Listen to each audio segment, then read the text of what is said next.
Isang mapagpalang gabi po sa ating lahat at salamat po sa ating Panginoon sa pagkakataon muli na tayo po ay makapanambahan at makapagpuri po sa kanyang pangalan ngayong pong araw ng Miyerkules. Amen. Magandang gabi din po sa mga nasa online. At tumayo po tayong lahat. Awitin natin My Savior's Love. Amen. Amen. All together now.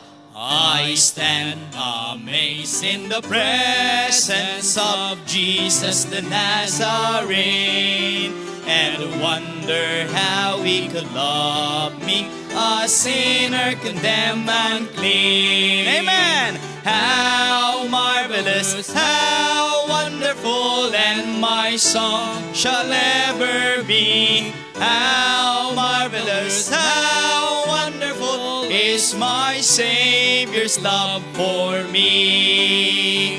For me it was in the garden, he prayed not my will but thine. He had no tears for his own griefs, but sweat drops of blood for mine. How marvelous! Amen! How wonderful, and my song shall ever be. How marvelous, how wonderful is my Savior's love for me. On the last, in pity, angels beheld him And came from the world of light. Amen. To comfort him in the sorrows he bore for my soul that night. On the chorus, how marvelous, how wonderful, and my song shall ever be. How marvelous, how wonderful is my Savior's love for me. Amen. Read him Amen. how I love to proclaim it. Amen. Amen. Let's sing this song. Read him how I love to proclaim it. Read him by the blood of the Lamb. Read him to his infinite mercy. His child and forever I am redeemed. Amen. I am redeemed. Read him by the blood of the Lamb. Redeem, redeem. His child and forever I am. Redeem and so happy in Jesus. No language my rapture can tell. I know that the light of his presence with me that continually dwell. Redeem, Redeemed. amen. Keep singing, folks. We are redeemed by the blood of the Lamb. Amen. Redeem, redeem. His child and forever I am. On the last, I think of my blessed Redeemer. I think of him all that day long. I sing for I cannot be silent. His love is the theme of my song. Redeem, redeem, redeemed by the blood of the Lamb. Redeem, redeem, His child and forever I am. Amen. Praise the Lord. Amen. Because of His great love. Amen. Love lifted me. Amen.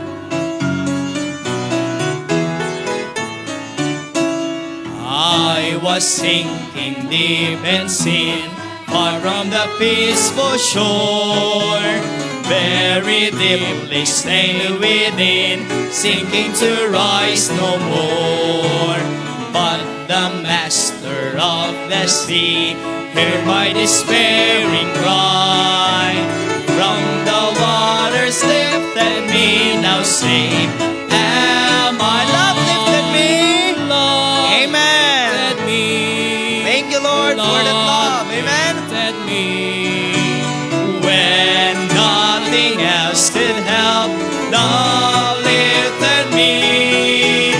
Love lifted me. Love lifted me. When nothing else could help, love lifted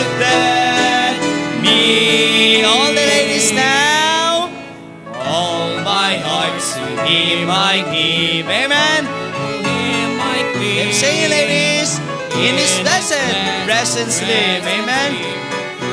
His praises sing. Love so mighty. Amen. Praise the Lord. Merits my soul's best songs.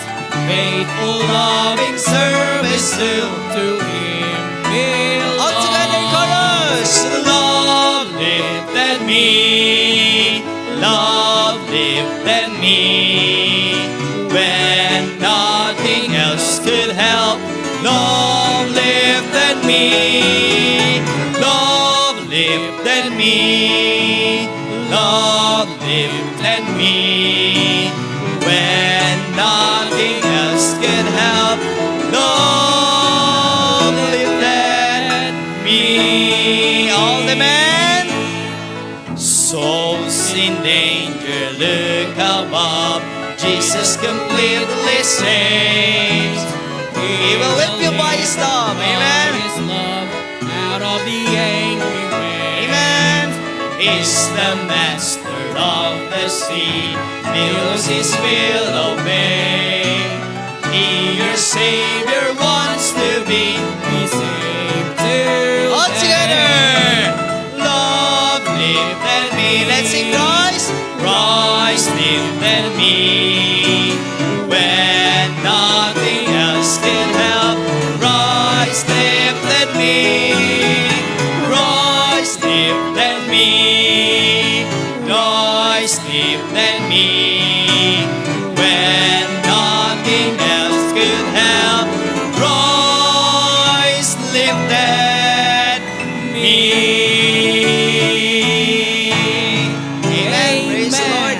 We'll be singing, what sins are you talking about? Amen.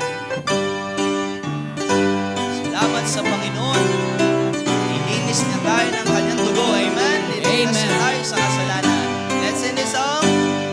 I remember the days when I was bent low with the burden of sin and strife. Then Jesus came in. Come on. And Amen. rescued me. Thank you, Lord. And He gave me a brand new love. And now as I thank And now as I thank Him day after day for washing my sins away. It seems I can almost hear the voice of the blessed Savior say, all the chorus now. What sins are you talking about? I don't remember them anymore. From the book of life, they all been turned out. I don't Amen. remember them Thank you, Lord. anymore. When life becomes weak, it's then I can speak to the Savior who's with me each day. Oh Father, forgive me, hear my plea, and He washes my sins away. Each time that I bow to give Him thanks for removing my guilt and shame. Wow, amen. Cannot recall What I'm talking about, for His answer thank is you, Lord. always the same. All together in chorus. What sins are you talking about? I don't remember them anymore. From the book of life, They've all been amen. Let's sing once again the chorus. What sins are you talking about? What sins are you talking about? I don't remember them anymore. From the book of life, they've all been turned out. I don't remember them anymore. I don't remember them anymore. Amen. Walang Bumabantay, walang hihigit sa ginawa ng Diyos sa atin. Amen? Amen. And may I call on Sir Julius to lead us in opening prayer.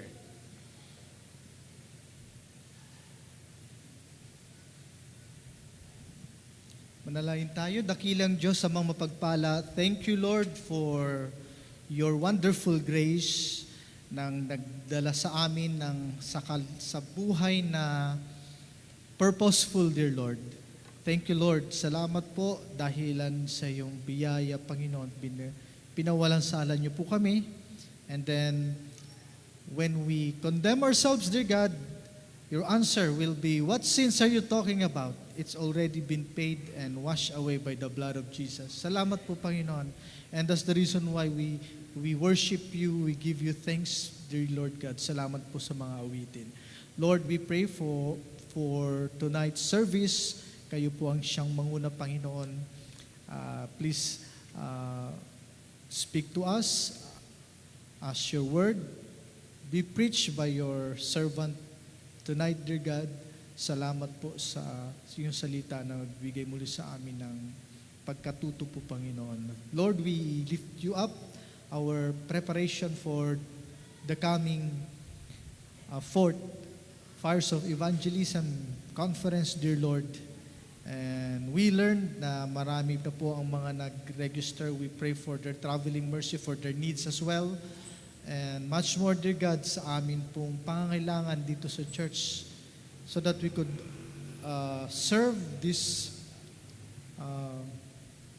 children of yours, dear Lord, sa pamamagitan ng paglilingkod sa iba't ibang aspeto po, Panginoon. Bless you po ang bawat isa, ang lahat ng involved, dear God. Please, we pray for your continuous provision, Panginoon, finances, dear God, at dinadalangin namin, bigyan niyo po kami ng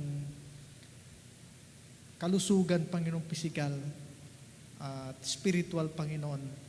And ang Christ-likeness ang manguna po sa bawat isa sa amin upang we could serve happily, dear God, joyfully sa bawat isa at higit sa lahat sa inyo, Panginoon. Pagpalain niyo po ang bawat isa. Thank you, Lord, for tonight, for this malayang sandali that we can gather together and worship you in spirit and in truth. This we ask in the name of Jesus. Amen. Amen. Manatili po tayo nakatayo at babasahin po ang Book of Chronicles, 2 Chronicles, chapter 34, verse 1 to 33. At nandito po ang ating mga kapatid para po pangunahan po tayo sa pagbabasa ng salita ng Diyos.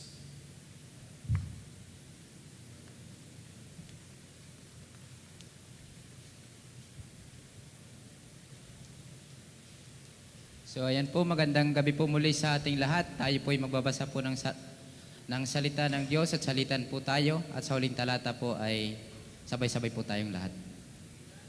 Si Josias ay may 8 taong gulang nang siya ay magpasimulang maghari at siya ay nagharing 31 taon sa Jerusalem.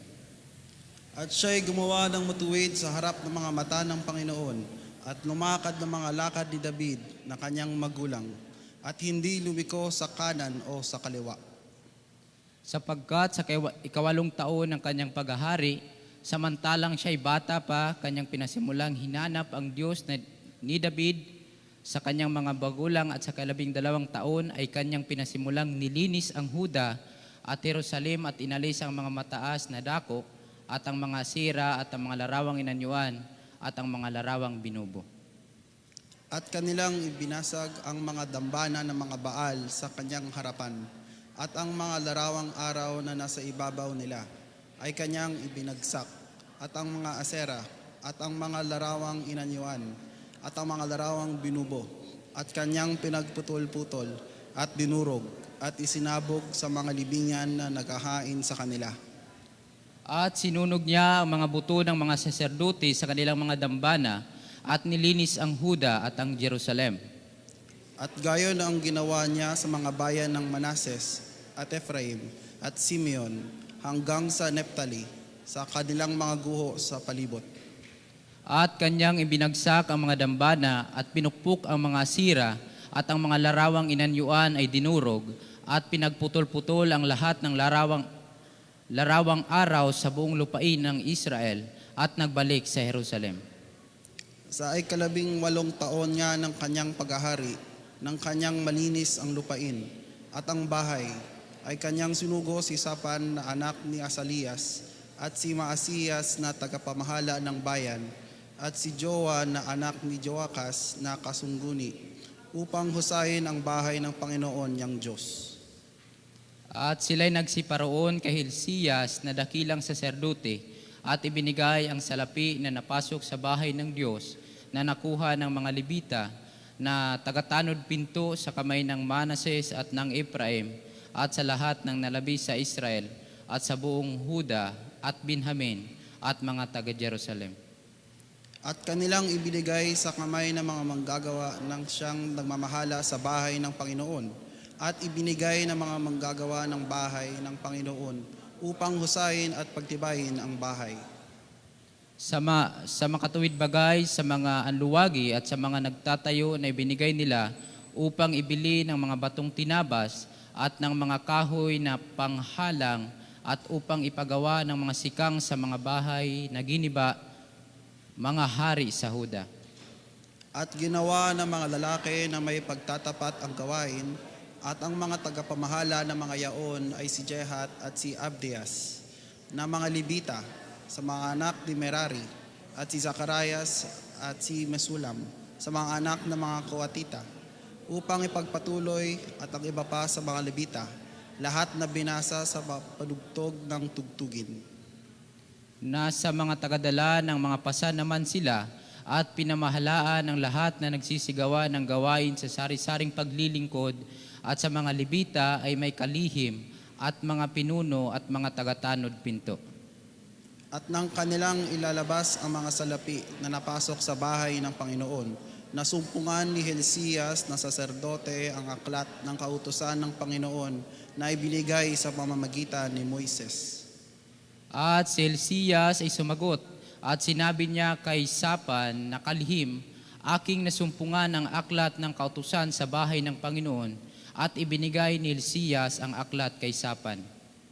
At dinala ni Sapan ang aklat sa hari, at bukod dito'y nagdala ng salita sa hari na sinasabi, lahat na ipinamahala sa inyo mga lingkod ay kanilang ginagawa. At kanilang ibinubo ang salapi na nasumpungan sa bahay ng Panginoon at ibinigay sa kamay ng mga tagapamahala at sa kamay ng mga manggagawa. At sinaysay ni Sapan na kalihim sa hari na sinasabi, si Hilciyas na saserdote ay nagbigay sa akin ng isang aklat, at binasa ni Sapan sa harap ng hari. At nangyari nang marinig ng hari ang mga salita ng kautusan ng kanyang hinapak ang kanyang suot. At ang hari ay nagutos kay Hilciyas at kay Akikam na anak ni Sapan, at kay Abdon na anak ni Mika, at kay Sapan na kalihim, at kay Asaya na lingkod ng hari na kanyang sinasabi.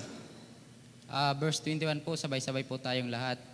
Kayo'y magsiyaon, isang guni ninyo ako sa Panginoon, at silang naiwan sa Israel at sa Juda, tungkol sa mga salita ng aklat na nasumpungan, sapagkat malaki ang pag-iinit ng Panginoon na nabugso sa atin, sapagkat hindi iningatan ng ating mga magulang ang salita ng Panginoon upang gawin ayon sa lahat ng nasusulat sa aklat na ito. Maraming salamat po sa pagbabasa ng salita ng Panginoon. Makakaupo na po tayong lahat.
away my sin and shame, but just to set my death was the price I'd have to pay. But mercy stepped in and stood in my place. Mercy saw my need and covered me with grace. An old rugged cross was the sentence I deserved, yet I was spared the penalty of sin when mercy stepped in.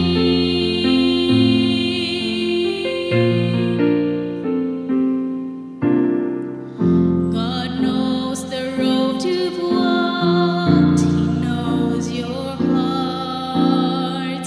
No matter where you've been or who you are, when He hears your cry, He'll draw you to His side. And I know the sweet forgiveness you will find. For when I was still a prisoner, bound by earthly chains, God in His great love came and tore them all away. When mercy stepped in and stood in my place, mercy saw my need and covered me with grace. An old rugged cross was the sentence I deserved, yet I was spared the penalty of sin when mercy stepped in. Someday you'll stand in heaven just outside the pearly gate. When they ask why I should enter, I will say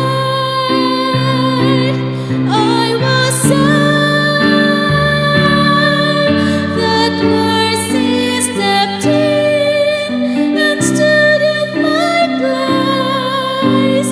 Mercy saw my need and covered me with grace. An old rugged cross was the sentence I deserved, yet I was spared the penalty of sin when mercy stepped in.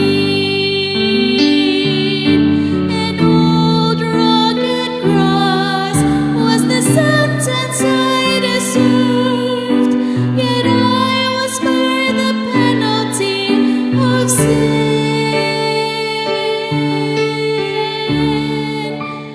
when mercy stepped in.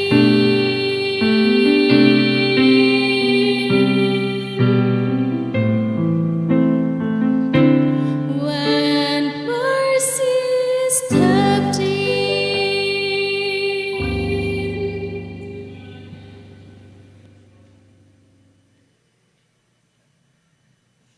Amen. Thank you for that song. Amen. I hope na naging blessing po sa atin lahat ang mga mensahe ng awiting inawit natin kanina at ang nadinig nating awitan from Sister Joanne. Okay, so meron po tayong imported na mga ngaral ngayong gabi. Ano ho? Pero bago po siya mag-preach, ay nais ko pong i-recognize ang ating pong meron tayong panauhin. He is a missionary to Thailand.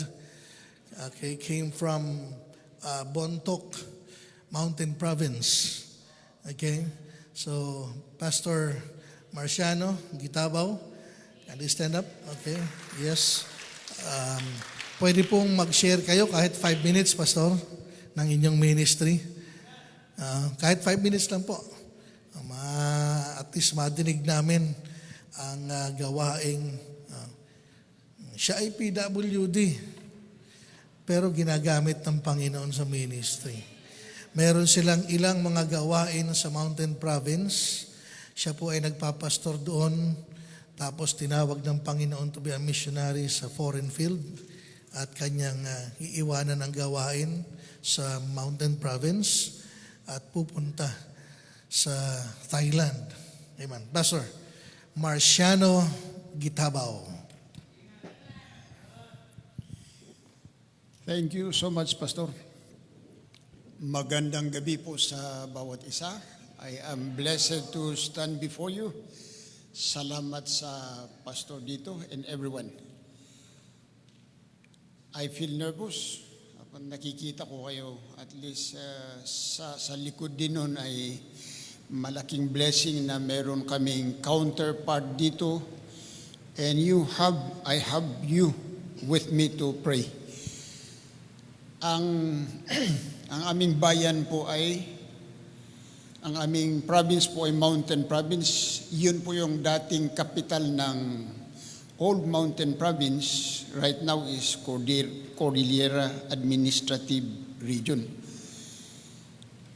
Nag-separate po na naging provinces yan noong 1967. Ang Benguet, Kalinga, Ifugao ay munisipyo lang noon.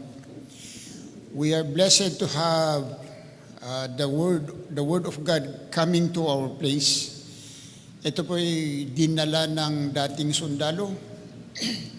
Nung nag-retire siya, he started Bible study 1978. At pagkatapos ng 3 taon, iniwan niya kami kasi namatay yung pastor niya.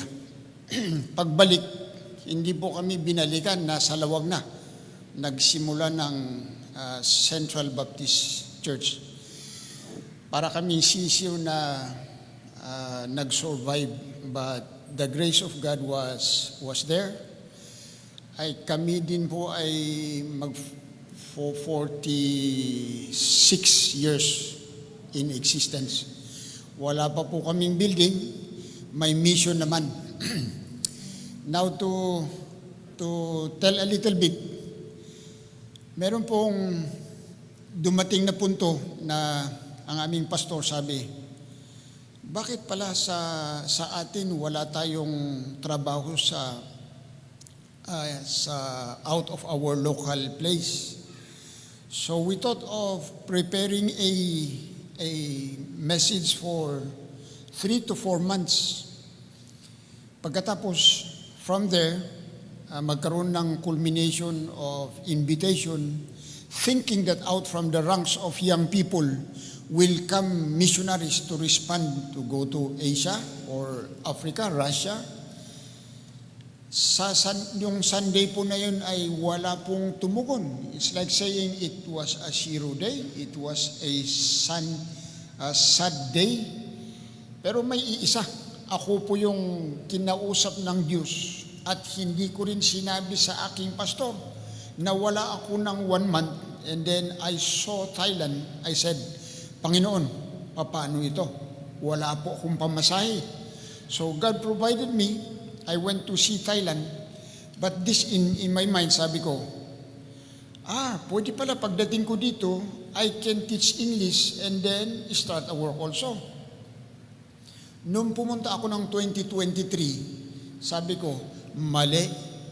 So, my going around to partner churches before were just an attempt.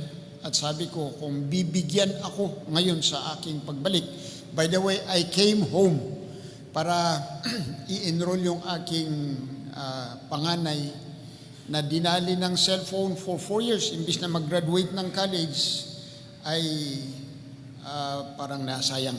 Okay. Now, while I was there, I came to discover gusto kong mag-share ng salita ng Diyos kagaya ng ginagawa natin, but there was one great wall. It was language study. Ang Thailand ay merong 34 consonants, 32 vowels. Ano lang po yung sa atin, 4 o 5 lang yata. It has 5 foundational tones. Oh, by the way, I forget to say sawadika. It says hello or good morning. O kapun ka, it's babae kung ka. Kapon Kap is saying thank you. Those are the many things I memorize in the evening, in the morning, na wala. So sabi ko, Lord, help me. Thailand has 77 provinces. It has 95% Buddha religion. The rest of the percentage are a collection of all kinds of faith. Pati Catholic meron doon na maliit din. So my mind in Bian is say, how can I share the word of God sa panandalian while we learn the language? I have to see part of Thailand where no missionary would stay there. Sabi ko sa mga nauna, ilang percentage since you are praying for 100 missionaries so the piece of land can be evangelized right away or in a faster way. Sabi nila, malapit ng kalahati. So I said, ibig sabihin, we are nearly parang ilang missionary, like 40 missionary, and I said, I'm coming back. So I have you to pray with me. Salamat po. Thank you, Pastor. Amen. Thank you, Pastor Marciano Gitabaw. Okay, ang ating pong missionary going to the land of Thailand. Amen. So, hindi pa huli. Dahil walang young people na nag-surrender, may old people na nag-surrender. Ayun lang naman ang counterpart ng young, old. At in spite of his physical situation, hindi hadlang para siya gamitin ng Panginoon. Kung siya ginamit ng Panginoon sa Mountain Province, nung kinumusta namin siya dati, kumusta ang lagay dyan sa inyong lugar kasi dumating yung mga bagyo. Alam naman natin, nabalitaan natin, maraming landslide. Sa kanila, ay normal na sa amin yung landslide. Normal na sa amin yung falling rocks. Pag tiningnan ng iba, syempre, devastated yung lugar namin. Pero dahil lumaki na kami na ganon yung situation, ay nasanay na. Imagine that kung tayo, pag nakita natin sa picture, naku, nakakatakot. Pero sila, sanay na. Ganyan talaga ang buhay, sanayan lang. Parang sa mission field din po yan. Pagkapunta mo roon, may takot, may pangamba. Siyempre, dahil hindi ka pa sanay, bago pa. Pero kapag ka nandun ka na at nagtagal ka na, yung mga ganong karanasan ay common na lang yon. Yun yung grace ng Panginoon.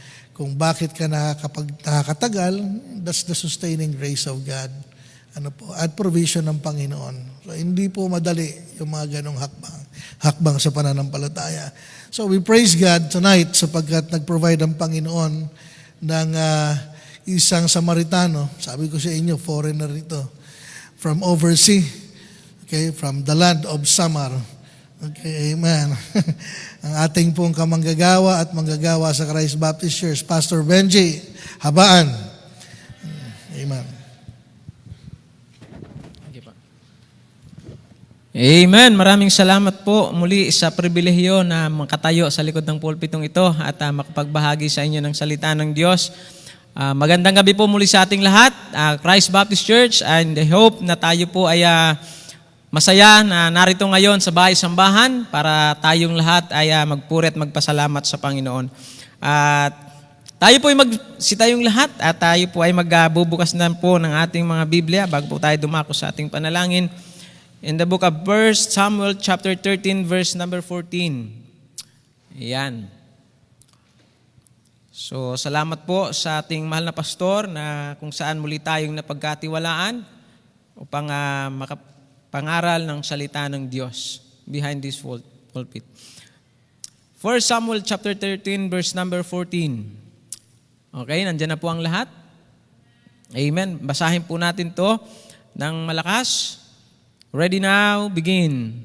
But now thy kingdom shall not continue.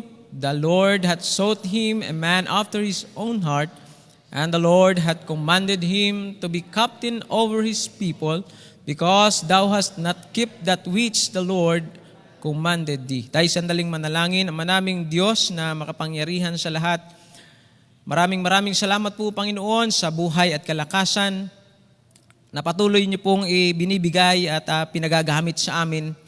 Tunay nga, Panginoon, na sa biyaya mo lamang kami ay nakapagpapatuloy, nakapaglilingkod at nakagagawa ng mga bagay, Panginoon, na aming naaabot. Hindi dahil sa kami malakas, hindi dahil kami marunong, hindi dahil sa aming kakayahan higit sa lahat, kundi dahil sa iyong habag at awa na patuloy kayong nangunguna sa aming buhay. Alam ko po, Panginoon, na may kadahilanan ang bawat isa para hindi makadalo. Ngunit sa biyaya mo ay pinahintulot mo po ang iyong mga anak na makarating upang sama-sama kaming makapagpuri at ikaw ang aming maitaas sa aming kalagitnaan. Sa anumang kadahilanan, Panginoon, ang aming mga kapatid na hindi namin nakasama ngayong gabing ito, dalangin din naman po namin ang mga kapatid namin sa online na ngayon ay nasa kanyang tahanan o anumang kadahilanan bakit hindi sila nakarating. Patuloy po naming dalangin ang iyo rin naman pong pangungusap, ang iyong banal na Espiritu, ang siyang maging malayang kumilos sa puso ng bawat isa na kung saan amin po, Panginoon, tanggapin ang mga spiritual na pagpapalang inihanda niyo po sa gabing ito, Panginoon. At salamat po, Panginoon, sa karunungan at gayon din naman po sa provisions niyo po patuloy sa aming iglesia, Panginoon, na sa kabila ng maraming mga pangangailangan, financial, material, at mga taong kinakailangan, Panginoon, gumanap. Nandiyan patuloy ang inyo pong provisions, Panginoon, na sa aming unti-unting kakayahan ay ginagamit mo, Panginoon, para magawa ang lahat-lahat ng bagay upang, Panginoon, sa iyong kapurihan, sa iyong tagilang pangalan. Pagpalain niyo po ang bawat isa narito ngayong gabi, aming pag-aaralan, nawa ito ay maging dagdag hamon sa bawat isa sa amin. Gamitin niyo po ang inyong lingkod at patawarin kami sa aming mga pagkukulang, linisin ang aming puso na maging karapat-dapat sa iyo, Panginoon. Ito hiling at dalangin namin tangi sa pangalan ni Jesus ang tagapagligtas. Amen, amen. Maraming salamat po. Makakaupo na po ang bawat isa. Ayan. So muli magandang gabi po sa ating lahat at salamat po sa kabutihan ng Panginoon. At salamat po sa ating lingkod ng Diyos na bisita ngayong gabi na kung saan mas karapat-dapat po siya ditong magbahagi. Pero sa biyaya ng Panginoon, tayo po ang nakatayo at by the grace of God also na tayo ay nagagamit po, mga kapatid. Amen? Kaya dito po sa ating pag-aaralan ay about po sa buhay ni David, kung paano siya tinawag ng Panginoon na kung saan hari, na kung saan siya ay malapit, no, sa puso ng Diyos. No? At alam naman po natin, bago si David ang naging hari, ay si Saul ang siyang nangunguna sa bayan ng Israel. Amen? At dito po makikita po natin na dahil sa pagganap ni Saul at sa kanyang pangunguna na ang kanyang pinairal ay ang kanyang sariling desisyon, sariling kalooban, no? Kung babasahin po natin yung chapter 13, 1 Samuel chapter 13, makita po natin dyan yung consequence ng kanyang ginawang pangunguna na hindi niya sinunod ang kumbaga yung instruction, no, ni Samuel, no? At dahil sa hindi niya pagsunod, anong nangyari? Nawalan siya ng authority, inalis sa kanya yung authority sa pagiging hari, no? At dito po makikita natin sa ating buhay paglilingkod, kagaya ni Saul, bilang mga mananampalataya, lahat tayo po, mga kapatid, ay pinagkakatiwalaan ng Panginoon ang bawat isa sa atin ng kanya-kanyang ministeryo na gagampanan upang yung ministeryo na yan ay mapangunahan natin ayon sa layunin ng Panginoon kung bakit tayo inilagay sa lugar na yan upang tayo ay maging epektibo na mananampalataya ng Panginoon. Hindi man tayo kagaya ni Saul bilang hari, ngunit bawat isa sa atin, I believe, tayo ay pinagkatiwalaan ng Panginoon to lead other people also and to be a channel of blessing to others. Amen? As a servant of God, as a member of this church, mayroon tayo kanya-kanyang gagampanan na kung saan doon tayo gagamitin ng Panginoon na hindi ang ibang tao ang gagawa nun, kundi ikaw lang. Dahil hindi kayang gawin ng ibang tao yung kakayahan na mayroon ka. Kaya nga, sabi nga, ang langgam, no?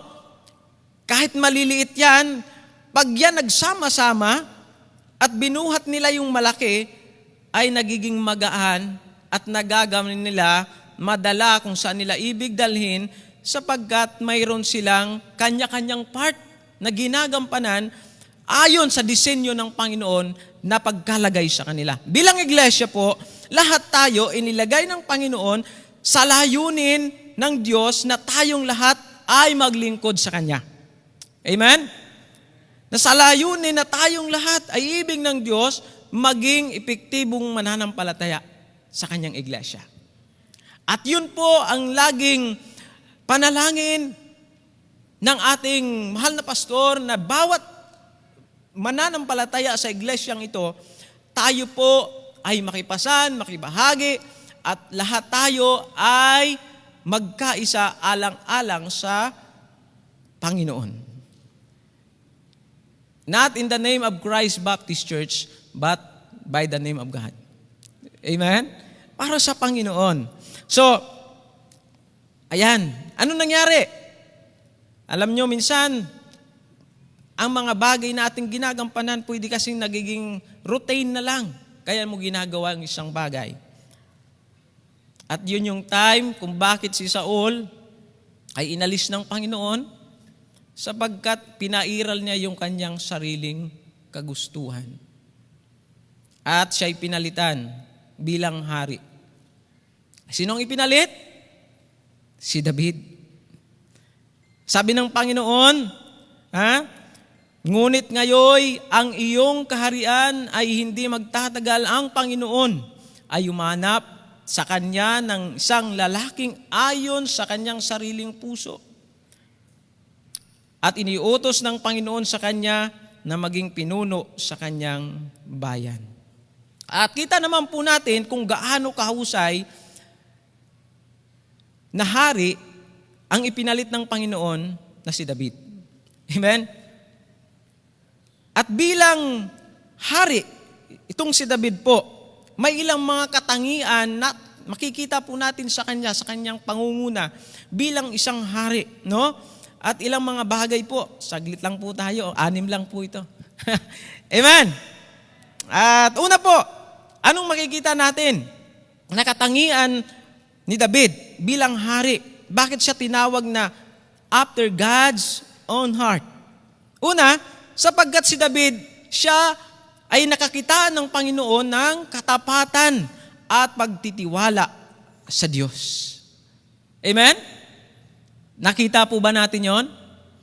Na si David bilang isang hari, siya ay namuno na matapat at ang kanyang pagtitiwala ay nasa Panginoon. Si David ay palaging nagpapakita ng matibay na pagtitiwala sa Diyos. Maging noong kaharap niya si Goliath, o noong siya'y tinutugis ni Saul, sa mga awit, makikita po natin, no? Yung kanyang pag-asa at yung kanyang kalakasan at ang kanyang proteksyon na kanino po? Nasa Panginoon. Amen? Ang kanyang pag-asa at kalakasan ay nasa Panginoon. Psalms 23, verse 1. Sabi ng Bible, the Lord is my shepherd, I shall not want. Amen? At sa buong chapter niyan, makikita po natin kung gaano niya nirecognize ang Panginoon sa kanyang buhay. And then sa Psalms chapter 27, yung whole chapter, tingnan po natin. Psalms chapter 27. Sabi ng Bible verse 1, The Lord is my light and my, what? Salvation. Whom shall I fear? The Lord is the strength of my life. Of whom shall I be afraid? Alam niyo po, bilang hari, talagang kinakailangan makakitaan po tayo o si David ng katapatan. No? At ito po nakita natin sa kanyang karakter, wala siyang ibang kinukonsulta na lagi niyang sinasangguni anuman ang kanyang gagawin. Nire-recognize niya lagi unay ang Panginoon.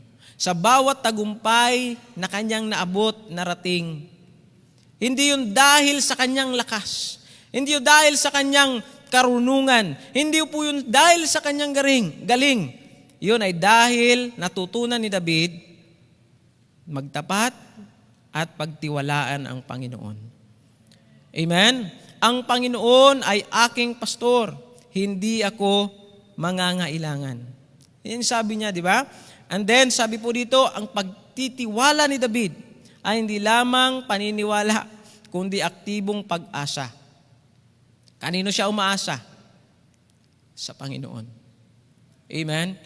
Hindi siya umaasa sa kanyang sariling lakas. Lagi siyang kumukonsulta sa Panginoon at naroon ang kanyang pagtitiwala. Lagi inuuna niya ay ang Panginoon. Yun yung unang katangian makita po natin kay David. Pangalawa po, na katangian, no? Yung mapagpakumbaba. Di ba? Alam natin na bilang hari si David ay hindi siya naging perfect sa harap ng Panginoon. At lahat ng mga lingkod ng Diyos, tayong lahat ng mga anak ng Diyos, tayong mga mananampalataya, nung ikaw ay maligtas, hindi ka ginawa ng Diyos na perfect. Lahat tayo mayroong kanya-kanya tayong mga ups and downs sa buhay. Pero isang katangian na hindi dapat mawala sa mga mananampalataya bilang anak ng Diyos, yung puso na laging may mapagpakumbaba sa harap ng Diyos. Nang siya'y harapin ni Propetang Nathan tungkol sa kanyang kasalanan kay Bathsheba, anong sinabi ni David? No? Sa Awit chapter 51 verse number 10, sabi ng Bible, likhan mo ako ng isang dalisay na puso, O Diyos, at bagong isipan ang ilagay mo sa loob ko. Tanong, mayroon ba tayong ganung pagnanais sa tuwing tayo ay bumabagsak, sa tuwing tayo ay nakagagawa ng isang bagay na hindi nakalulugod sa Panginoon? Mayroon ba tayong ganung pagnanais?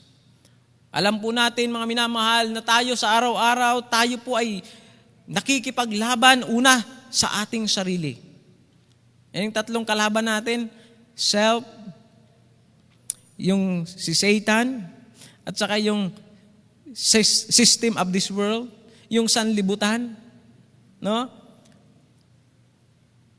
Yung sarili mo, ano ba? Gigising ba ako o hindi? Di ba? Yung iba naman, ano ba? Gusto mong gumising pero hindi na nakagising. Tama? Pero salamat sa Panginoon sapagkat may salita ng Diyos na laging nagpapaalala sa atin. Mayroong pangangaral ng salita ng Diyos every Sunday, every Wednesday. At ngayon, pwede kang makinig araw-araw ng pangangaral ng salita ng Diyos through the preaching, live, cellphone, internet. Kaya lang kailangan po tayong maging aware. Baka mamaya nililigaw na rin po tayo. Amen? So ngayon, binigay niyo ng Panginoon lahat, provide niyo na lahat. Upang lalo na tayong maging, kumbaga sa battering lalulubat, lagi tayong full charge. Lahat po tayo dumarating sa ganung point na, Lord, hindi ko na kaya. Baka pwedeng iba naman kasi pagod na ako. Minsan nakakaramdam po tayo ng ganun. Bakit? Kasi nga po, bilang tao, tayo ay nangihina, nalulungkot, nasasaktan, nabibigo, at umiiyak. Pero salamat sa Panginoon, sabi ni David, ang Panginoon ang aking, the Lord is my strength and my salvation. Amen? Kaya sa katangian po ni David, napakaganda po na ito'y ating tularan. Pangatlo po, sa pangalawa, makita po natin ang isang aral na kung saan sa kanyang puso, sa kanyang pagiging mapagpakumbaba, no? Ang lungkot sa kasalanan na kanyang naranasan, ito po ay naroon ang kanyang pagnanais na siya ay baguhin ng Panginoon. No? Hindi niya inililihim sa Panginoon sapagkat alam ni David, kilala ni David kung sino ang kanyang Panginoon. Wala po tayong maililihim sa Panginoon. Lahat ng ating ginagawa ay hayag sa mata ng Diyos. Kaya mga kapatid, dapat maging aware lagi po tayo. Every time na mayroon tayong nagawang labag sa kalooban ng Panginoon, dapat aron pa rin ang ating pusong mayroong pagpapakumbaba lagi sa harap ng Diyos. Amen? Sabi ng Bible, confess. God is faithful. 1 John, di ba? Sabi ng Bible. Ano sabi doon? God is faithful. If we confess our sins, He is faithful and just to forgive us and to our sins and to cleanse us from all unrighteousness. But, wag mong gagawing license yan. Bakit?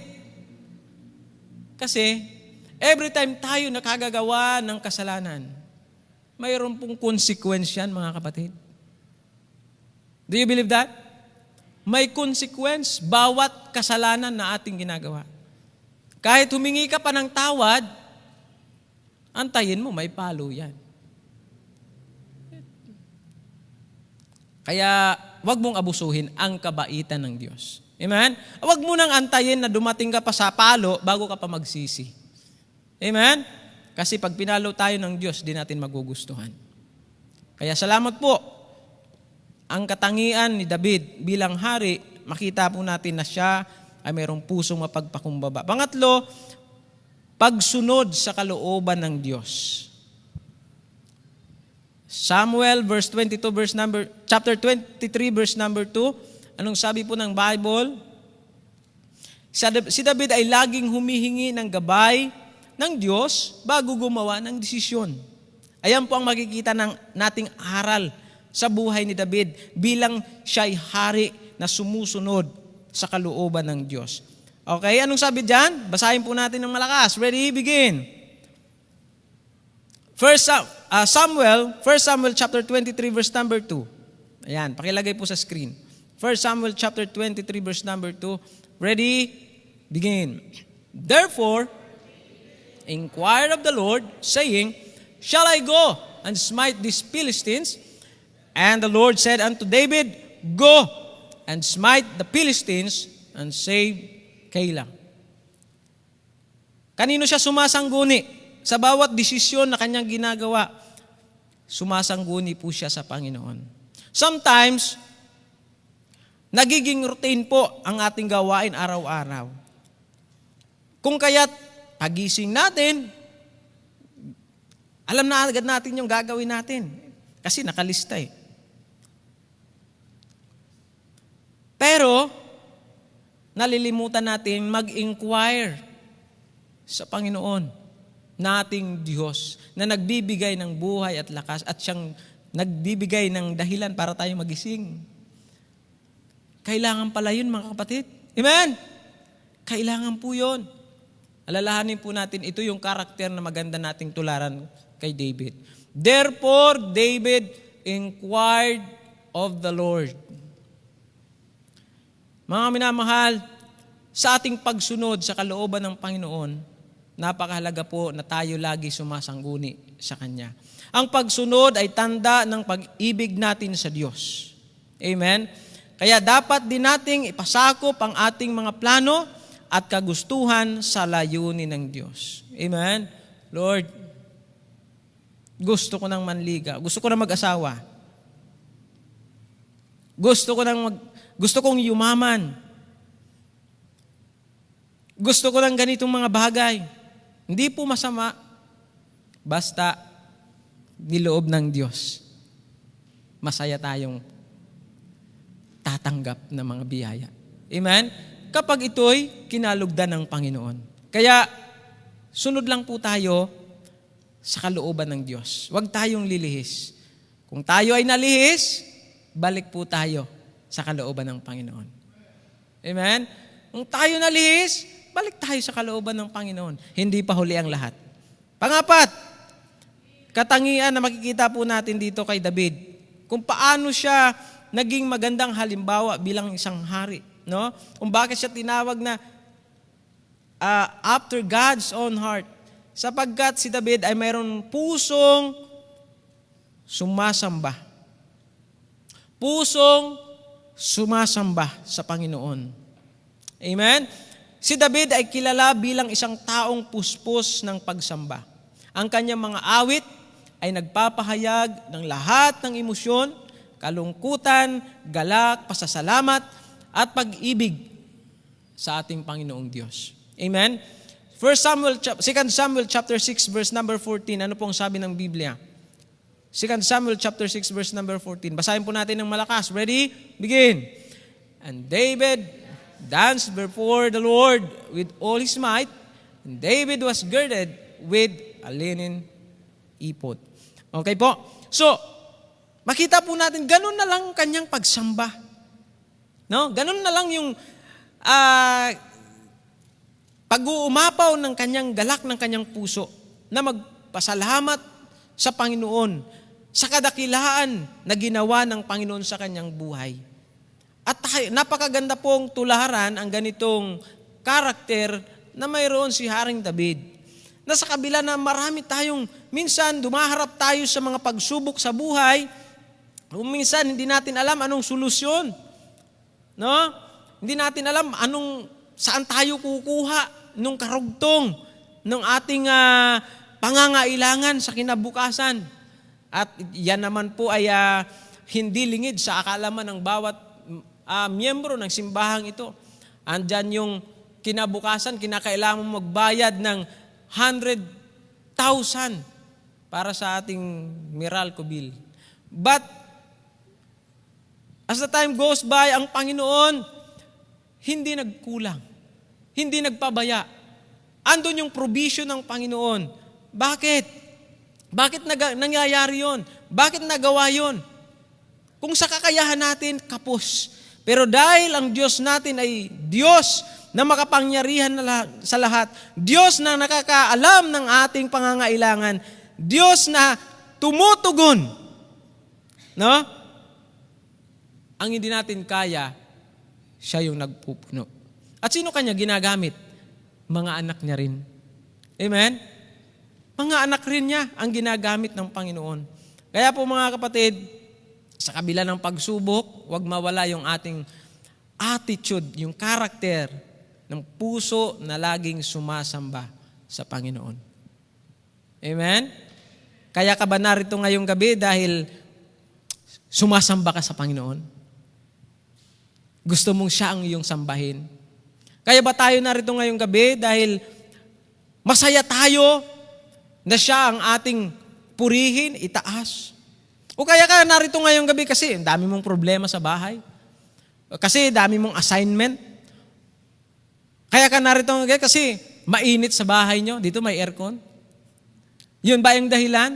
And I hope, ang dahilan natin kaya tayo narito ngayong gabi, we want to worship the King of Kings and the Lord of Lords. Amen? There's no other reason.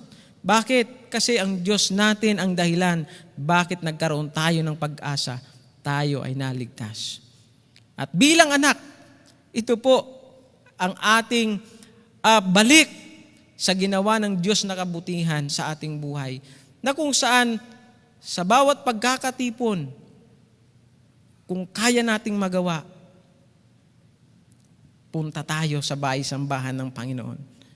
We worship God together. Amen? Kaya ang pagsamba ay hindi lamang kanta o ritual, kundi isang pamumuhay ng patuloy na pagpupuri sa Diyos. Amen? Pang-5, malapit na po, dalawa na lang. Ano pong makikita nating katangian na mayroon si David sa kanyang pamumuno bilang hari? Tapang na pamumuno. Nako, ang hirap pong humarap sa leon. Ang hirap pong humarap sa maraming taong ang gusto nilang gawin ay patayin ka. Di ba? Alam naman natin yung Palestine. Di ba? Wala silang ibang hangad kundi ang sakupin nila ang Israel. Kumbaga, sa kanilang mga bisig ay yung mga Israelites ay kanilang maging servant, maging tagasunod nila. Ngunit sa maraming panahon na kung saan nakita po natin sa history ng Biblia, kung paano sila iningatan ng Panginoon, itinawid sa pamamagitan ng mga inilagay niyang hari na tapat na nanguna, talaga naman itinawid ng Panginoon at naging matagumpay. At itong si David, makita po natin yung kanyang tapang sa kanyang pamumuno bilang isang hari. No? Alam nyo, kinakailangan po sa leadership yung tapang, yung lakas ng loob. Sa tahanan nga lang po, bilang tatay, no? Tatay na po ako, hindi lang halata. No? Minsan, kapag ang umiral lagi sa ating mga tatay ay yung bait, no? Haabusuhin tayo ng ating mga anak. Tama? Parents? Andyan yung dinilatan mo na ng mata. Wala ka pa rin. Pinalo mo na yung lamesa. Wala pa rin. So bakit nangyayari yun minsan? Na kinakailangan gamitan mo ng tapang, lakas ng loob bilang ama ng tahanan, bilang magulang. Bakit kailangan mong iparamdam minsan sa kanila na kailangan nilang matutong sumunod? Sapagkat ikaw ang authority sa bahay. Na? So, pag ako na humawak ng pamalo, wala nang kibuyan si Mrs. Pero salamat, mayroon akong mabait na asawa. Amen? At talaga naman, mapag-unawa. Salamat, Sister Rog. At kung minsan, siya rin ang talagang tagapagpayapa sa bahay. No? Pag tumahimik na yung mama, ayan. So, bakit kinakailangan mo minsan gamitan ng tapang sa pangunguna?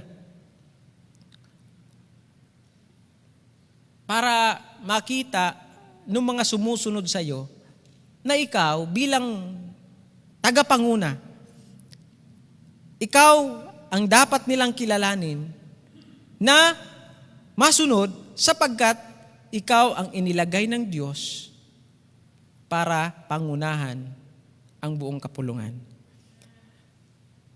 At sa iglesia po, ang Diyos naglagay ng lingkod ng Panginoon para tayo pangunahan. Imagine, kung walang lingkod ng Diyos sa Christ Baptist Church na ginamit ng Panginoon para i-lead ang kanyang mga kawan, na dalhin tayo sa lugar na ito, na sinasabi nga ng iba, imposible yan. Diba? Narinig natin. Nababaliw na yan. Nangangarap ng sobra. Pero anong yung pinapakita ng Panginoon? Hindi sa kakayahan natin. Hindi sa kakayahan ng lingkod ng Diyos, kaya tayo nagtatagumpay, kundi dahil sa tulong ng Panginoon. Yun yung nagbibigay ng tapang at lakas ng loob sa pamumuno ni David. At kita naman po natin yan sa ating pastor. Amen? Hindi tayo niya dinadala para tayo dun maligaw. Dinadala niya tayo sa matataas na gawain ng paglilingkod sa Panginoon para lalong itaas ang pangalan ng Panginoon. Hindi yung Christ Baptist Church lang, kundi ang pangalan ng Panginoon. Amen? Siya ang matanyag at makilala na tunay na buhay na Diyos ang ating pinaglilingkuran. Kaya salamat po, mayroong ganitong lingkod ng Diyos na nagbibigay ng magandang halimbawa sa atin. Kaya bilang tayo mga anak ng Diyos, anong dapat natin gawin? Sunod lang sa pangunguna ng lingkod ng Diyos. Magpasakop lang. Kahit sa maliliit na bagay na pinagtiwala sa iyo, gawin mo lang. Isang araw, itataas ka ng Panginoon dyan. Amen? Isang araw, isang araw, itataas ka ng Panginoon dyan. Kung bakit nandyan ka sa baba ngayon, hinuhubog ka ng Panginoon, tinuturuan ka ng Panginoon kung gaano mo minamahal ang mga maliliit na bagay na ipinagkakatiwala sa iyo. Kung gaano mo pinahahalagahan yung mga bagay na ibinibigay ng Panginoon sa iyo. Kaya kung sa maliliit na bagay, mga kapatid, binigyan ka ng 10 ng magulang mo, hindi ka nagbibigay ng 10%. Binigyan ka ng 100, hindi mo binibigay yung 10% sa Panginoon. Sa mga maliliit na bagay, hindi mo magawa yung iniutos ng Panginoon. Ayaw, much more pagtiwalaan tayo sa malaki. Amen? Maging matapat tayo sa maliliit na bagay. Kung gusto mong gamitin tayo ng Panginoon, magtapat tayo sa Kanya. Lakasan natin ang loob natin sa mga bagay na tama. Huwag tayong uurong gawin natin para sa Panginoon. Huwag nating babaliktarin na minsan nagiging matapang tayo o madalas sa mga maling bagay gawin kaysa sa kalooban ng Panginoon. Huwag nating babaliktarin. Maging matapang po tayo sa pagsunod sa kalooban ng Panginoon. Amen? Ang kanyang tapang ay nag-uugat sa kanyang kumpiyansa sa mga pangako ng Diyos. Amen? Kaya salamat sa Panginoon, no? Na kung saan may mga gawain na bubuksan, may mga nadadala tayo mga bisita sa iglesyang ito, hindi dahil tayo magaling. Bakit? Nagagawa natin yon dahil binibigyan tayo ng tapang ng Panginoon. Dahil alam natin, kapag tayo sumunod, ang Panginoon ang gagamit sa atin. Amen? Kaya sa biyaya ng Panginoon, mayroon tayong kumpiyansa na gawin yung mga bagay na yon sapagkat alam natin may pangako ang Diyos. Lastly po, anong katangian ng mayroon si David? Pusong mapagpakumbaba. Amen? Mapagpakumbaba. Amen? So, 2 Samuel chapter 12, verse number 13. 2 Samuel chapter 12, verse number 13. Ano po ang sabi ng Bible? Basahin po natin. Ready, begin. And David said unto Nathan, I have sinned against the Lord. And Nathan said unto David, the Lord also hath put away thy sins, thou shalt not die. Okay? So, anong puso ang dapat mayroon ng isang mananampalataya ng Diyos? Pusong mapagpakumbaba. Amen? So kahit si David ay marunong, kahit siya'y hari, kumbaga, siya inilagay na ng Panginoon sa tuktukan, na kung saan siya ang pinakamataas at ginagahalang ng mga tao, no? alam pa rin ni David magpakumbaba sa harap ng Diyos at sa mga tao. Nang siya ay pagsabihan ni Nathan, no, agad niyang tinanggap ang kanyang pagkakamali. Ang pagpapakumbaba ay tanda ng pusong marunong tumanggap ng turo at handang magbago. Lahat naman po tayo, mga kapatid, bumabagsak. Nangihina, napapagod, kakamali. Dapat ito ang lagi nating maging attitude bilang mga mananampalataya. Puso na mapagpapakumbaba sa harap ng Panginoon. Kaya ang buhay ni David ay larawan ng isang pusong uhaw sa Diyos. Pusong tapat, magsisi, no? Siya ay nagsisisi sa kanyang mga kasalanan. Siya ay masunurin. Amen? Siya ay sumasamba. Siya ay matapang at mapagpakumbaba. Bagaman siya ay nagkasala, nanatili ang kanyang pagnanais na mapalapit sa Diyos at sumunod sa kanyang kalooban. Tayo po, mga minamahal, kung gusto po natin tayo ay lumago, no, sa ating pananampalataya, dapat wag nating alisin ang ating tiwala sa Panginoon. Amen? Wag nating alisin yung ating tiwala sa Panginoon. Yakapin natin ang tunay na pagsisisi. Ang tayo nagkamali, Lord, patawarin niyo po ako. Dalisayin niyo po ang aking puso na maging karapat-dapat. Alam niyo po, I'm not worthy to stand behind this pulpit. Alam ko sa sarili ko, alam ng Diyos, ako isang taong mahina. Ako isang taong marupok. Ako isang taong maraming kasalanan na gagawa, personalis sa kalooban ng Panginoon. Pero ang tayo ay makapangaral at tayo makapagpatuloy sa biyaya ng Panginoon. Yan po ay hindi dapat natin alisin na dahil sa biyaya lang po ng Panginoon tayo nakapaglilingkod. At ang hinihingi lagi ng Panginoon para magamit ka niya, pagtiwalaan ka niya, dapat meron tayong pusong dalisay, pusong mapagpakumbaba. At sanayin natin yung hindi lang tayo maging tagapakinig, kundi tayo ay maging tagasunod din naman sa kalooban ng Panginoon.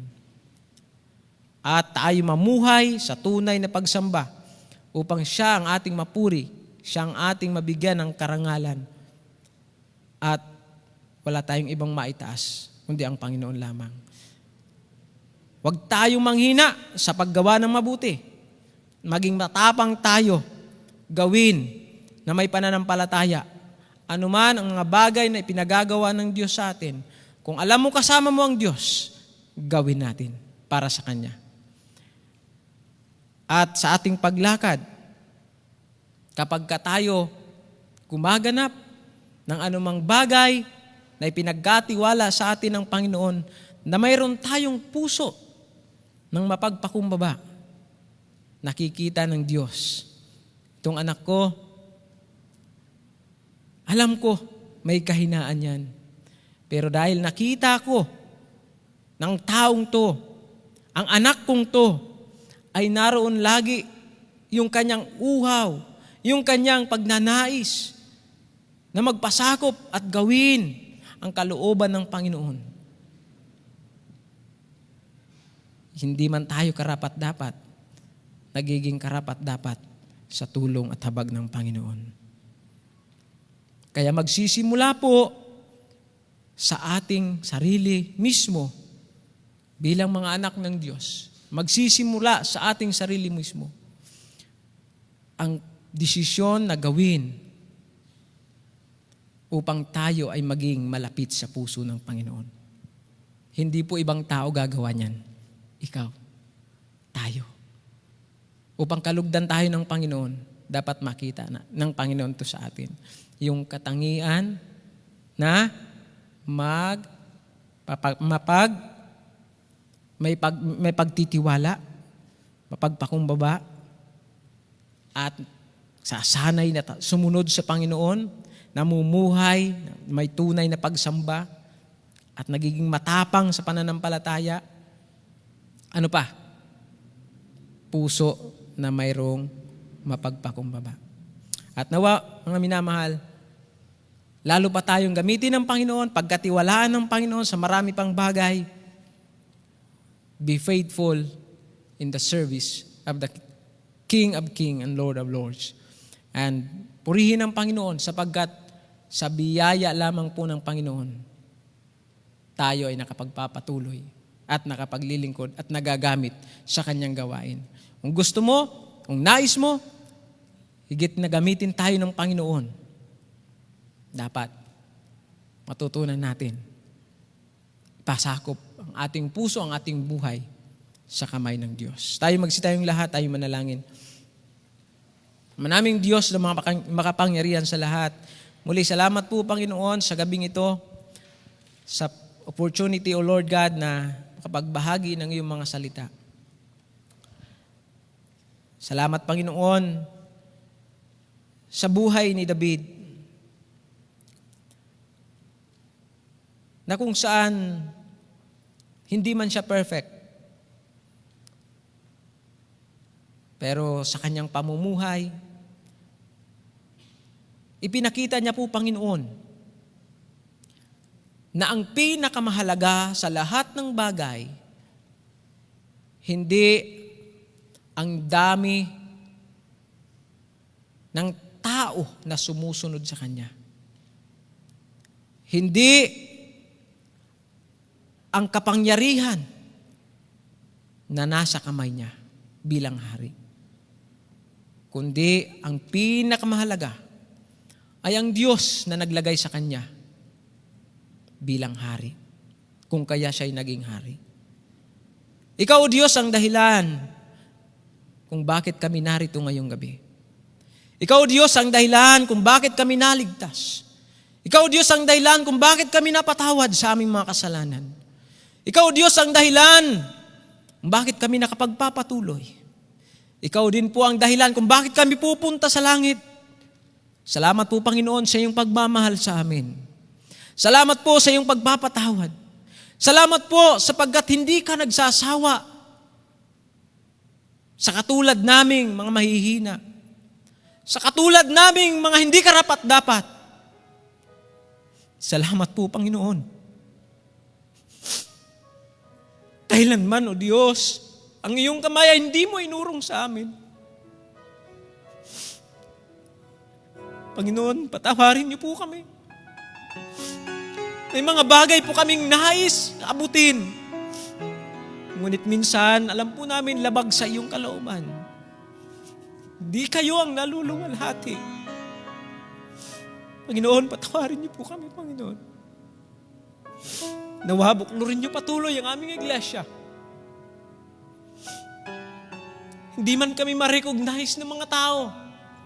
Ang mahalaga, ang ma-recognize ay kayo. Kayo ang aming maparangalan. Kayo ang aming maitaas. Anumang pagod, anumang sakripisyo na aming ginagawa, kung gagawin po namin ayon sa iyong kalooban, kung gagawin namin ito sa iyong pangalan, magkakaiba man po kami ng kakayahan ng aming availability, Panginoon. Ngunit nalalaman niyo po ang laman ng aming mga puso. Kung ito ay nakaayon sa iyo, ikaw ang maluluwalhati. Ikaw ang maitataas. Ikaw ang aming mapapapurihan. Gamitin niyo po kami lalo na po sa aming paghahanda sa darating na fires of evangelism. Ilang tulog na lang po, Panginoon. Nawa lahat kami magising pa. Lahat kami makaganap pa. Lahat kami maging bahagi pa. Lahat kami ay maging pagpapala higit sa lahat. Sa mga lingkod na darating, sa mga kapatiran na dadalo, na nanggaling sa iba't ibang dako ng daigdig, ng bansa, na lugar, ng probinsya. Alam ko po, mayroon silang iiwanan. Ngunit gagawin nila isang bagay na makapagbibigay ng alam nilang hamon, kakapagbigay sa kanila ng kalakasan upang sa kanilang pagbalik, Panginoon, sa kanilang kanyang-kanyang tahanan at mga simbahan, may panibagong lakas, galak, muli na gawin ang iyong kalooban. Nawa dito muna sa aming iglesia, kami ay makakitaan mo ng galak ng paglilingkod. Galak na sumunod. Kami magkaisa gawin para sa iyong pangalan at kapurihan. Salamat po sa inyong lingkod, Pastor Conway, sa kanyang puso ng pagnanais. Hindi lang sa kanyang sariling kagustuhan, kundi sa lahat ng mga lingkod ng Diyos na hamon at makinabang ng ganitong mga espiritual na bagay na magpagbibigay ng kalakasan sa iyong mga anak. Gabayan niyo po ang darating na 28 to 31. Bigyan niyo po kami ng magandang panahon.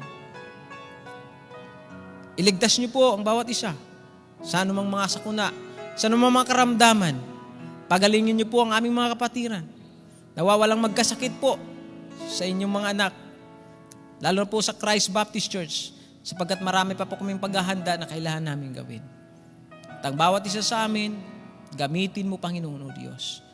Salamat po sa malayang sandaling ito na kaming lahat ay nakapagtipon at nakapag-aral ng iyong mga salita. Pagpalain niyo po ang inyong mga anak. Ano man ang kanya-kanyang pangapanalangin, mga kahilingan, kayo po ang nakababatid, Panginoon.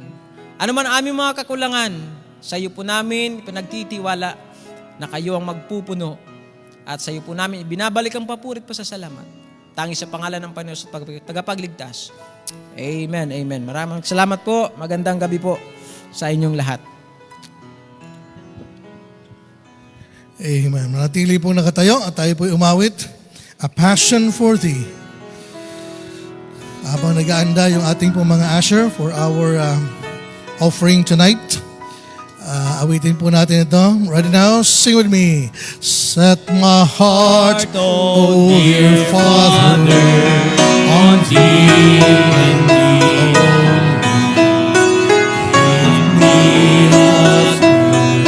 for thy presence divine. Lord, keep My focus on loving thee Purge me from Turn my heart after thine. Comes now.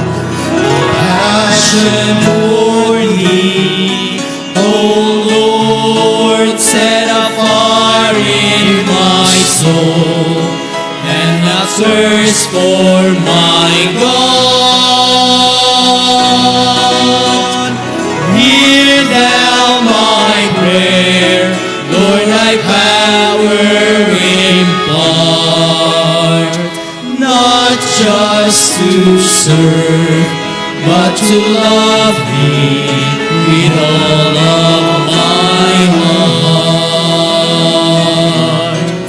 Father, fill with thy spirit and feed me for service. Let love for Christ every motive inspire. Teach me to follow in selfless submission. Be thou my joy and my soul's one desire.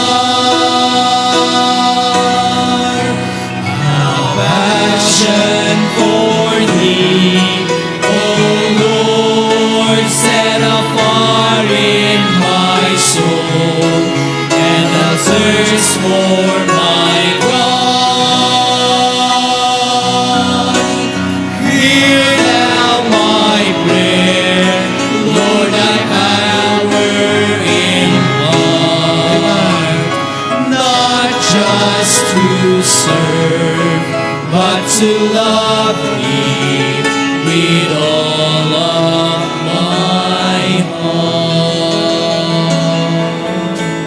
Amen. Dakilang Diyos, maraming salamat po sa iyong dakilang pag-ibig. Sa mga katulad po naming hindi naman talaga kaibig-ibig.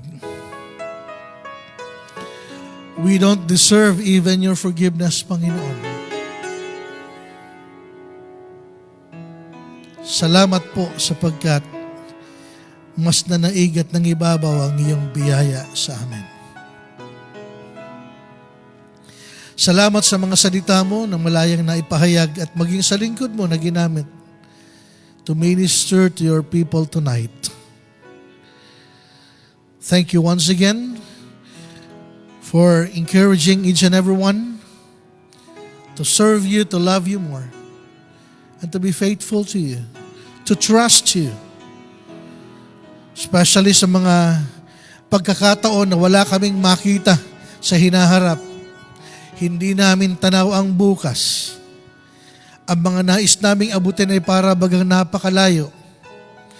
Lalo naming nararamdaman ang aming kakapusan, ang aming kakulangan, ang aming kawalan. Pero salamat, Panginoon. Dahil ikaw ay Diyos na walang lugar na malayo na hindi mo kayang abutin. Walang mabigat na pasanin na hindi mo kayang pasanin. Walang pangangailangan na hindi mo kayang tugunan. Walang karamdaman na hindi mo kayang pagalingin. Salamat po. Sa mga pagpapala, and we acknowledge, Panginoon, that all these blessings, but undeserved blessings. Thank you. And tonight, allow us, Lord God, to express our love and obedience to what your word says by giving our offering unto you. Bless every hand na gagamitin mo as they give, at lalo pong pagyamanin lahat ng kanilang mga pagpapagal at pagsisikap habang sila nagtatapat at sumusunod sa iyo. Thank you for your presence in our midst, and thank you for the presence of each and everyone tonight. Ito po'y aming dalangin na may pagpapurit po sa salamat sa pangalan po ng Panginoong Yesus. Amen. God bless you as you give.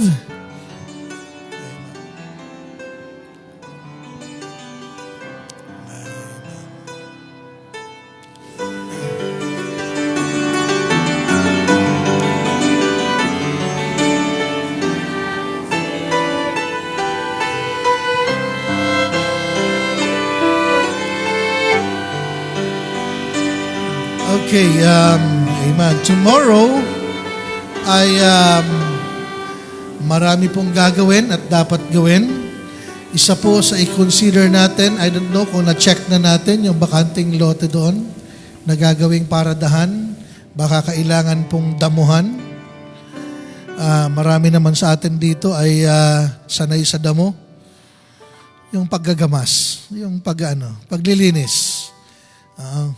So siguro, kailangan lang natin ng grass cutter, para po, kung sakali man, dito sa likod, merong portion dyan na, medyo malago na.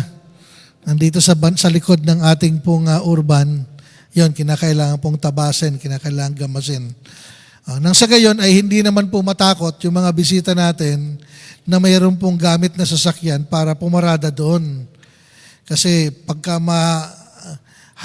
malalaki na ang damo, lalo't hindi kabisado ang terrain, sa mga nagmamaneho, lalo na kung ang nagmamaneho may-ari mismo ng sasakyan, ay nagdadalawang isip para ituloy yung sasakyan doon. Kaya yun po, isa po yan sa pwede nating i-check. Na lugar, yung paparadahan natin doon, sapagkat ito po ay nadidinig natin sa mga pastors na galing sa iba-ibang probinsya na darating at nagtatanong if we have enough parking. Sapagkat may mga mag-i-stay nga po at yung kanilang sasakyan doon na i-stay hanggang matapos yung Fires of Evangelism. Okay. Now, as we close in prayer po, before we depart from this place, tayo po ay maglaan ng even 5 minutes na prayer. After our closing prayer, maglaan tayo ng 5 minutes, get a partner together. Then you pray for the upcoming event at yung mga preparations pa, ano po, kailangan natin yan.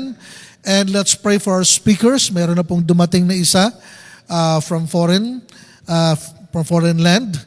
Dumating na po today. Then, meron pa mga paparating. So, pag-pray natin yung kanilang safety at yung mga magta-travel by land. As far as Mindanao, we have representative delegates, and also Visayas Island. Meron tayong delegates na darating. And most of our delegates, of course, nandito lang po sa Luzon area. Pero pag-pray po natin sila. And as well as, pag-pray natin a cool and fine weather. Okay? So good, all of those weather are good. Rainy, sunny, good weather yan eh. Okay, kahit typhoon, good weather pa rin yan. Ang pag-pray natin, cool and fine. Cool and, ano yan? Nabanggit ko kanina. Fine weather. Cool and fine weather. Para hindi masyadong mapuwersa yung ating mga aircon. Pagka sobrang init kasi, kailangan nating isagad yung mga aircon natin, siyempre. Pero pagka ang weather ay cool din sila. Saka hindi masyadong magastos sa kuryente. At pag-pray din po natin na sana ay, of course, kung may bantamang ulan o bagyo, ay pwede namang gawin ng Panginoon na ilihis muna. Nang sa gayon ay hindi po maapektuhan yung ating pong conference na darating. Pwede po ba natin gawin yon? Okay, find someone to pray with after our closing prayer. Amen po? Then, pagkatapos yung mag-pray, you can, kanya-kanya nang uwi. Okay? So, you look for a partner and together, you pray together. Then, bahala kayo. Kung gusto nyo mag-pray, magdamag, no problem. Basta kami, uuwi na. Magpe-pray lang, din uuwi na rin. Okay, sige po. Tayo pong lahat ay tumayo. Pastor Marciano, maraming salamat sa inyong pagdalo ngayong gabi. At ipag-pray din po natin ang ministry na pinagkatiwala sa kanya ng Panginoon to be a missionary going to Thailand. And of course, some of our missionaries. Let us pray. Father, we thank you and we praise you po for what you have done tonight. And thank you, Lord God, for the spiritual food that you have given us. And we continue to ask, Panginoon, to bless it for our spiritual nourishment. At lalo kaming tumibay, lumago sa buhay pananampalataya, pagsunod at paglilingkod ay magamit po namin lahat ng ito. Lalo tigit sa aming po mga kainahang taglay, tulungan mo kami na kami naman ay magtagumpay sa iyong biyaya. And bless each and every one, Panginoon, as we continue to pray and dismiss us by your grace and by your mercy. We ask also, Lord God, for your protection, for your provision to each and every one, especially to our pastors and his family, at maging po sa mga delegates na darating. Naalala din po namin ang aming pong mga committees. Kayo po magpapala at magbigay ng karunungan sa kanila, sapat na lakas na kailangan para magampanan po ang kanya-kanyang responsibilities ng maayos at higit sa lahat, maitaas ang pangalan mo at mabigyan ka ng kaluwalhatian sa lahat ng ito. Sa pangalan ni Jesus, ito po ang aming dalangin. Amen. Find someone to pray with, then afterwards, pwede na po tayong umuwi. Okay. Thank you. God bless you.